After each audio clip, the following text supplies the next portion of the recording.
کیا آپ جانتے ہیں قوم لوط پر اللہ کا عذاب کیوں آیا؟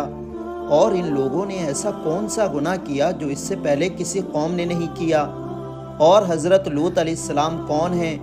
تو حضرت لوط علیہ السلام اللہ کے برگزیدہ نبی ہیں، جن کے والد کا نام ہاران تھا، جو کہ آزر کے بیٹے تھے، جو کہ حضرت ابراہیم علیہ السلام کے سگے بھائی تھے، یعنی حضرت لوط علیہ السلام حضرت ابراہیم علیہ السلام کے بھتیجے تھے۔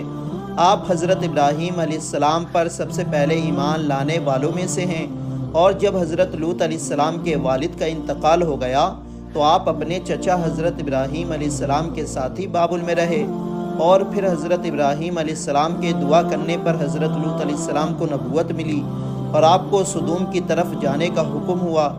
سدوم دنیا کی سب سے خوبصورت بستیوں میں سے ایک تھی، جس کے آس پاس بہت ہی نہایت 5 خوبصورت شہر آباد تھے، جن میں سے ایک شہر کی آبادی 1 لاکھ سے زیادہ تھی، اور یہ علاقے نہایت ہی سرسبز و شاداب تھے اور قدرت کا حسین شاہکار تھے۔ تو لہلہاتے کھیت یہاں کے رہنے والوں کی ضروریات سے کہیں زیادہ تھے، اور یہی وہ وجہ تھی جس کی وجہ سے آس پاس کی بستیوں کے لوگ بھی اپنی معاشی حالات کو بہتر کرنے کے لیے اور رزق کی تلاش میں سدوم آتے تھے۔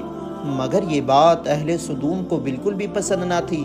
ان کے خیال میں ان کی بستیوں میں پیدا ہونے والے پھلوں، اناج اور سبزیوں پر صرف ان کا ہی حق ہے، اور یہ لوگ یہی چاہتے تھے کہ دوسری بستی کے لوگ ہمارے شہر میں نہ آئیں، لیکن یہ انہیں منع کرنے سے بھی ڈرتے تھے۔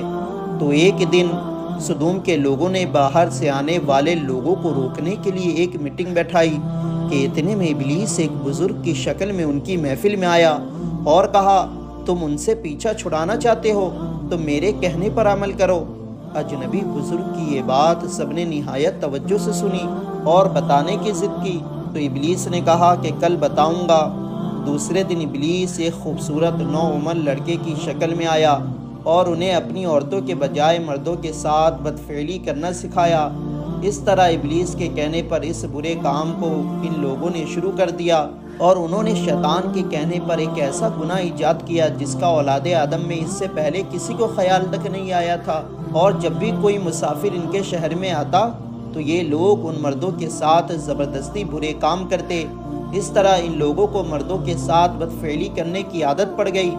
تو یہی وہ وقت تھا جب اللہ نے حضرت لوط علیہ السلام کو نبی بنا کر اس قوم کی اصلاح کے لیے ان کی طرف بھیجا۔ تو جب حضرت لوط